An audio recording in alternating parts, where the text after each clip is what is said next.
right, so we're going to pick back up in Module 1, Topic 3, Lesson 3, Day 2, Activity 3.2, Attendance Matters. This is on page 204. Over the last semester, Mr. Finch kept track of the number of students' absences. Now that the semester is over, he wants to see if there is a linear relationship between the number of absences and a student's grade for the semester. The data he collected are given in the table. So here we have the names of students, we have the number of days that student missed, and we have the percentage of the grade.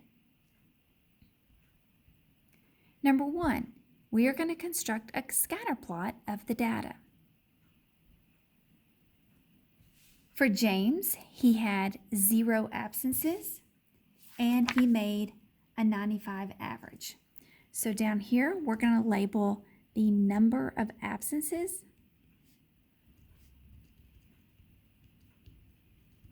and we're going to have our grade over here.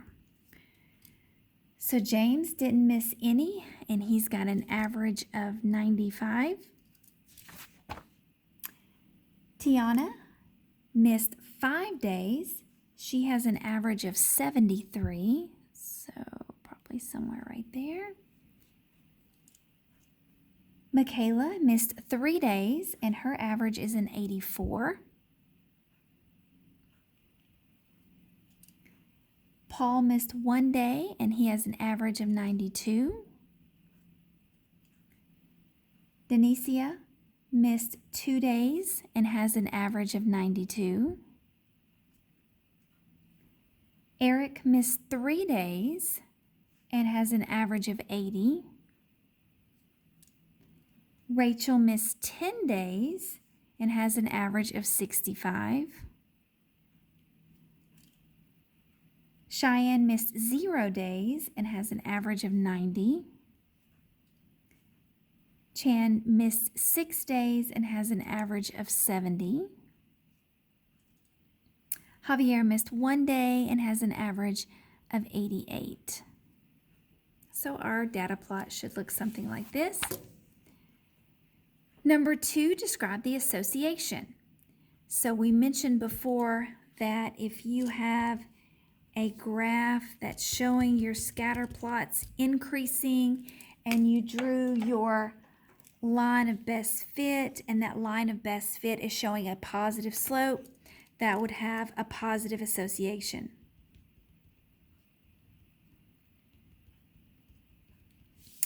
If you had a scatter plot data similar to what you see here and the points are going down, and if you drew your line of best fit, your line would have a negative slope. So this would be a negative association.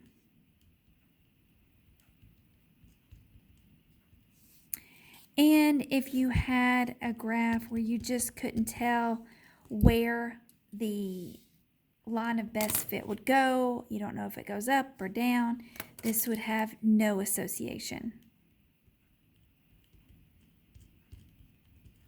So here in this graph, if we do the line of best fit, we could see that it would be negative, so we would go with a negative association.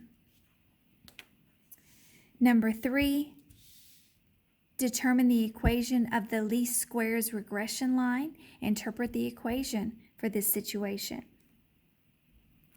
I'm going to bring back my table and my graphing calculator and calculate the linear regression. I'm going to clear my list. I'm going to clear L1 list. I'm going to clear L2 list.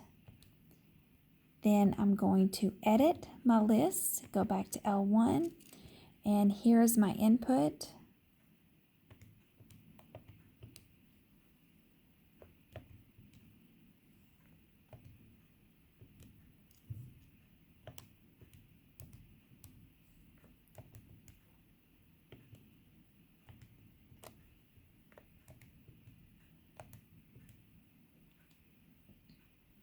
Got 1, 2, 3, 4, 5, 6, 7, 8, 9, 10. 1, 2, 3, 4, 5, 6, 7, 8, 9, 10. Okay. and then list 2.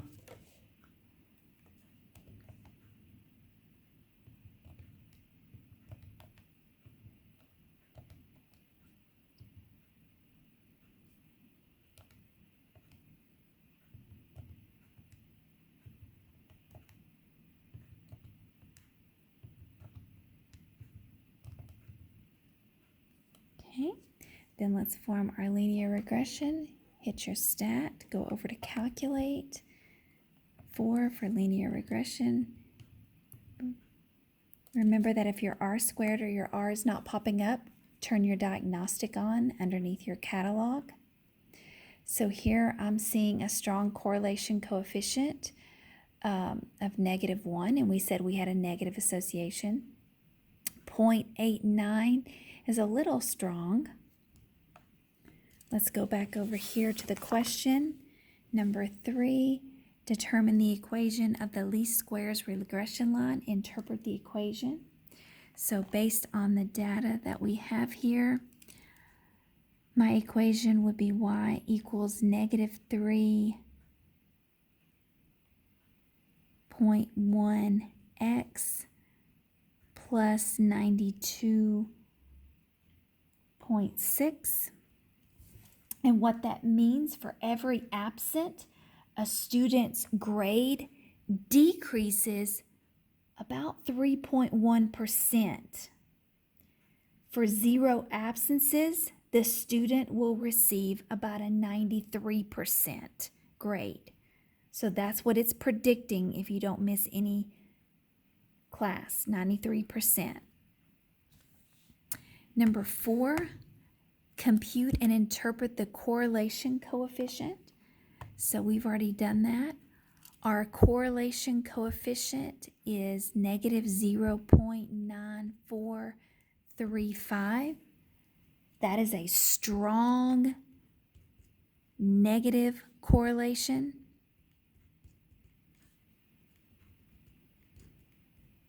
Because it's very close to -1. For number 5, we're going to determine the residuals for the data, and we're going to interpret each residual. So let's take that equation that we came up with, and I'm going to write it up here at the top. Y equals -3.1x minus, nope, not minus, plus 92.6. That is our linear regression equation that we're going to use for our predicted values. We already have our observed values here, and we're going to calculate our predicted values. For example, if I have 0 absences, then I'm predicted to get a 92.6. James was recorded and observed to already got a 95. He's predicted to get a 92.6. That was a difference of 2.4. So for 0 absences, the actual grade is 2.4% greater than the predicted. So remember, we're going to subtract the observed score from the predicted score. This is how we're going to calculate the predicted score. So first, I'm going to take 5. So let's take Tanya's grade. She's got the number of absences as 5. So I'm going to type in -3.1 times 5 plus 92.6. Oops, I think I made an error there. Decimal. Enter. So we're predicted to get a 77.1. She is observed to get a 73. So when I subtract that, that gives me a -4.1. So for 5 absences, the actual grade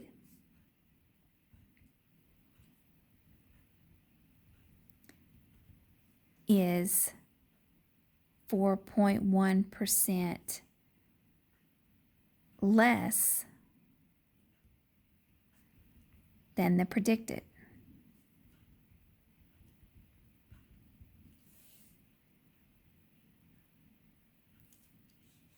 So I would pause the video and fill in this chart.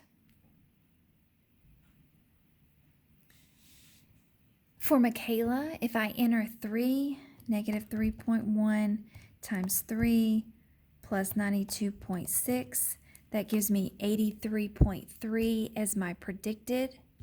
She was observed as getting an average of 84. That's a difference of 0.7%. So we can say that for 3 absences, the actual grade is 0.7% greater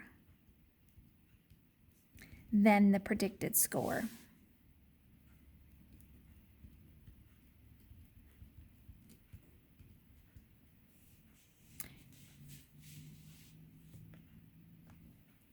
Paul is observed to get a 92.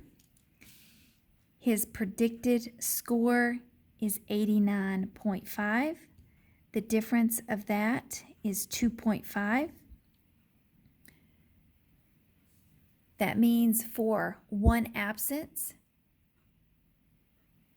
it's 2.5% greater than his predicted. Denisha got a 92. If I plug it into the equation, I should get 84.6. That's a difference of 5.6. So her actual grade is 5.6% greater than her predicted. Eric observed to get an 80. His predicted score is 83.3. That's a difference of 3.3. And his predicted score is 3.3 less. Actually, I'm sorry, his actual score is 3.3% less than his predicted score. Rachel got a 65. If I plug it in the equation, it is a 61.6. That's a difference of 3.4. So her actual score is 3.4% higher than the predicted score. Cheyenne actually got a 90. She is predicted to get a 92.6. Subtract those two numbers. Her actual score is 2.6% less than the predicted. Chan got a 70 on the observed score. Plug it into the formula. He is predicted to get a 74. That's a difference of 4%. So you would say that his actual grade was 4% less than the predicted score. Again, these are the residuals. The residuals are the difference between the observed and the predicted. Javier got an 88. He was actually predicted to get an 89.5, a difference of 1.5%. Now on step 6, you're going to construct and interpret a residual plot of the data.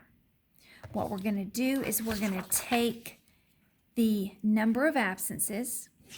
That's going to remain our X value, our input. But now we're going to take the residual, and that's going to be my Y value.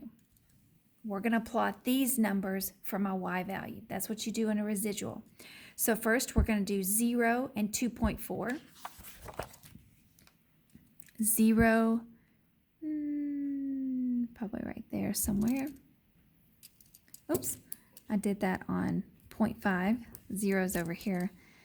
0 and 2.4. And then we've got 5 and negative 4.1. 5, negative 4.1 down there. And let's see, 3 and 0.7. 3, that's 1, so we'll say right there. 1 and 2.5. 1, 2.5. 2 and 5.6. 2, 5.6, maybe somewhere up there. 3 and negative 3.3. 3 and negative 3.3, so maybe down there. 10 and 3.4. 10, 3.4, 3, maybe somewhere right there. 0, negative 2.6. 0, negative 2.6.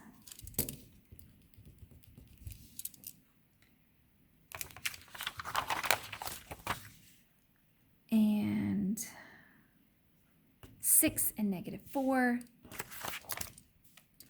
6, negative 4.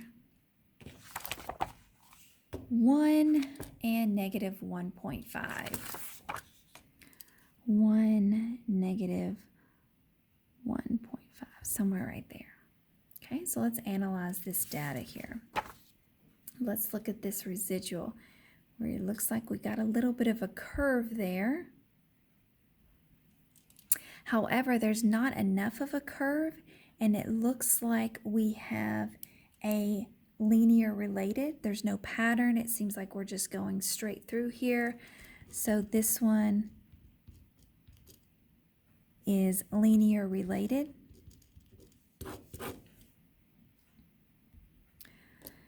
Let's talk the talk, the shape beyond the shape. Explain what you can conclude from each residual plot. So you need to understand that these are residual plots about whether a linear model is appropriate.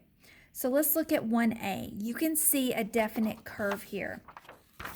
It is not a linear model. Not a linear model. Here, I've got kind of two flat lines here. This one, yes, it is a linear model. This is giving us good residual. C, if you notice this curve in the graph, no, not a linear model. Same right here, we're spreading apart, not a linear model.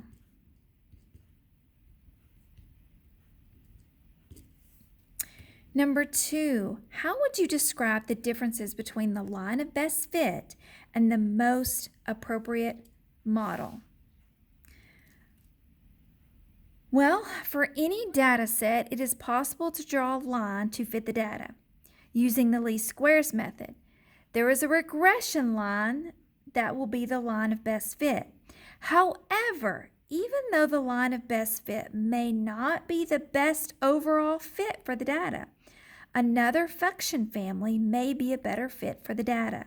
So that's why we're using our residual models, is to figure out if the linear model is the best choice. After all, we are making predictions.